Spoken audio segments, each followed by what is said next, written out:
नौकरानी बनी जिठानी पार्ट 2। अब तक आपने देखा कि कैसे शोभा अपनी चालाकी से घर वालों को नौकरानी और जेठ की शादी के लिए मना लेती है और कोमल की शादी हो जाती है रेहान से। अब आगे शादी के अगले दिन। ओए सुन कोमल, घर का सारा काम कर दे और हाँ, आज ना तेरी पहली रसोई है तो सारा खाना अच्छे से बनाना। मैं पार्टी में जा रही हूँ, शाम तक आ जाऊंगी। देवरानी जी, अब तो मैं आपकी जिठानी बन चुकी हूँ, तो प्लीज़ मुझे भाभी या जिठानी जी कहने की आदत डालो। वो कहते हैं ना, give respect and take respect. वरना वरना क्या? एक तो तेरी शादी मैंने जेठ जी से करा दी, तुझे घर की मालकिन बना दिया और तुम मुझे धमकी दे रही है। हाँ, क्या कर लेगी बता तो। माँ जी, अरे ओ माँ जी। क्या हुआ बड़ी बहू, तूने मुझे क्यों बुलाया? वो मुझे ना कुछ कहना था। अरे क्या हुआ जिठानी जी, कुछ दिक्कत थी तो मुझे बता देती। माँ को क्यों बुलाया? वैसे भी मैं आपकी देवरानी हूँ, मैं आपकी बात नहीं सुनूंगी तो और कौन सुनेगा? हाँ हाँ बहू, शोभा ठीक ही तो कह रही है। अब तुम दोनों के होने के बाद भी मुझे रसोई में आना पड़े, अच्छा नहीं लगता ना। हाँ जी माँ जी। जी माँ जी कि बच्चे हैं, घर में इतने सारे काम पड़े हैं, घर में नई बहू आई है और तू पर्स टांग कर कहाँ पार्टी करने जा रही है? याद है ना तुझे तेरी पहली रसोई के दिन कोमल बहू ने कैसे तेरी मदद की थी सारे काम में? चल अब तू भी उसकी हेल्प करने लग जा। बेचारी शोभा मरती क्या ना करती, लग जाती है जिठानी की मदद करने में। वही सारा खाना बनने के बाद शोभा और कोमल मिलकर उसे डाइनिंग टेबल पर सभी खाना खाते हैं। अरे वाह भाई वाह, शोभा बहू के हाथों का खाना तो हम सब ने खाया है, लेकिन आज कोमल बहू ने जो खाना बनाया है ना, उसकी तो बात ही अलग है। हाँ पापा जी, क्योंकि वो कहते हैं ना, नौकरानी कितना भी अच्छे से खाना बना ले, उसके हाथों के बनाए खाने में वो स्वाद नहीं होता। लेकिन अगर वही खाना घर का सदस्य बनाए तो उस खाने के महक में ही अलग सा जादू होता है। अरे मेरी बड़ी बहू कितनी समझदार है। ये ले बहू तेरा नेग, आज का खाना तो शोभा बहू की पहली रसोई से भी ज्यादा अच्छा है। हाँ, अब तो मेरा बनाया बुरा ही लगेगा ना। अरे बुरा मत मान बहू, मैं तो बस यही कह रही थी कि कोमल बहू ने तुझसे अच्छा खाना बनाया है। चल अब तू उसकी पहली रसोई का नेग दे। ये लो जेठानी जी, आपका नेग। अरे अरे, ये क्या? तेरे जेठ ने पहली रसोई में डायमंड का नेकलेस दिया था और तू 100 रुपये दे रही है? कुछ तो इज्जत रख ले खानदान की। मेरा निकम्मा पति तो कमाता भी नहीं है, क्या दे सकती हूँ मैं? शोभा उसके बाद अपने गले का हार उतार कर कोमल को दे देती है। ये लो जेठानी जी, आपका तोहफा। ये हुई ना बात, मेरी छोटी है दिल की बहुत अमीर। बाद में, ये नौकरानी जब से जिठानी बनी है, मेरे सर पर आफत कम होने की जगह अब तो आफत बढ़ गई है। कुछ कहा क्या देवरानी जी? नहीं नहीं, मेरी कहाँ इतनी हिम्मत जेठानी जी। अच्छा सुनो ना, मेरे लिए 1 कप चाय बना दो, सर में बहुत दर्द हो रहा है। और माँ जी के लिए भी बना देना, मैं माँ जी के कमरे में ही हूँ। जी ज़रूर। वहीं कोमल और सास दोनों कमरे में मज़े से बैठकर टीवी देखकर गप्पे लड़ा रही होती है। ये लीजिए आप दोनों की चाय। शोभा जब देखती है कि दोनों मज़े से बैठकर टीवी देख रहे हैं, गप्पे लड़ा रहे हैं, तो वो जल भून कर राख हो जाती है कमरे में आकर। मेरे साथ तो कभी ऐसे बैठकर चाय भी नहीं पी। सोचा था कि इस सीधी सादी नौकरानी को जेठानी बना कर लाऊंगी तो राज करूंगी घर में, सारे काम इससे ही कराऊंगी, लेकिन राज तो ये कर रही है। मुझे घर की नौकरानी बना दिया। अगले दिन। कोमल, चलो आज हम मूवी देखने जाते हैं, जल्दी से तैयार हो जाओ।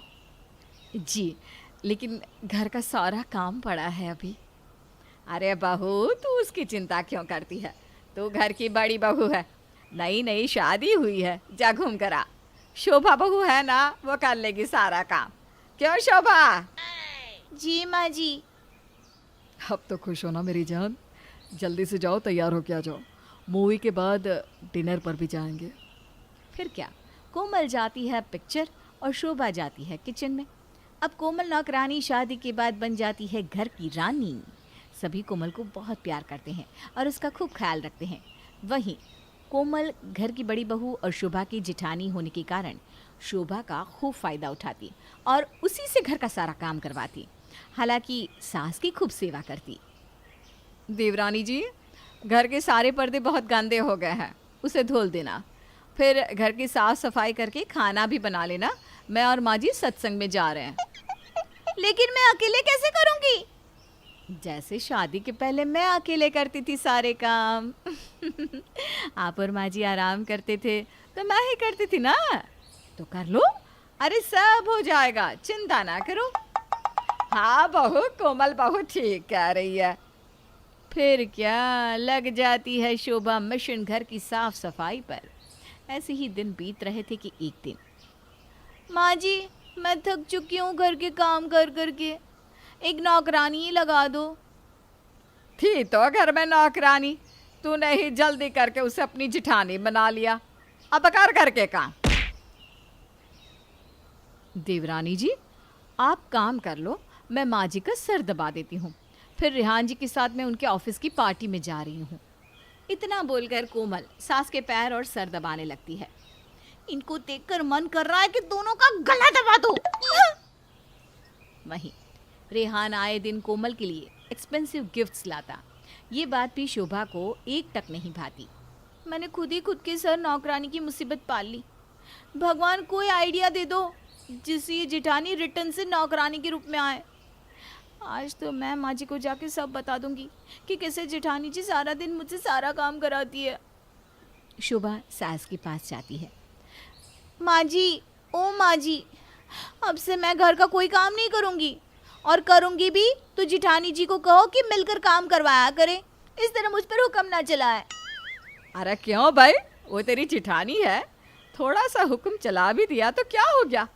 देख कितना ख्याल रखती है वो सबका, तेरी तरह मतलब ही थोड़े ना है। मैं और मतलब ही सुबह 5 बजे से रात के 11 बजे तक अकेले घर का सारा काम करती हूँ, और ये महारानी बस कभी आपके साथ सत्संग निकल पड़ती है तो कभी आपकी सेवा में लगी रहती है। सारा काम तो मैं ही करती हूँ ना। तूने कभी की है सास की सेवा जो मेवा मिले हैं?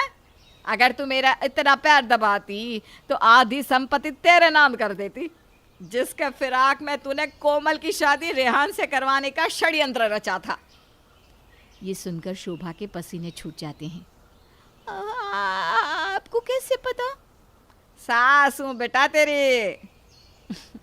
आपको क्या लगा देवरानी जी, आप इतना बड़ा गेम खेलोगी और मैं मोम की मूर्ति बनकर सब देखती रहूंगी?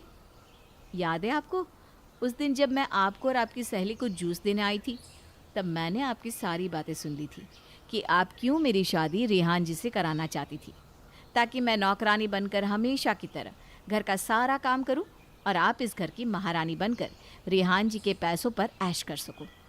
और बस इसलिए मैंने और मम्मी जी ने मिलकर प्लान रचा, और शादी के बाद मैंने अपनी जिठानी होने का फ़ायदा उठाकर घर के सारे काम आपसे करवाने शुरू कर दिया।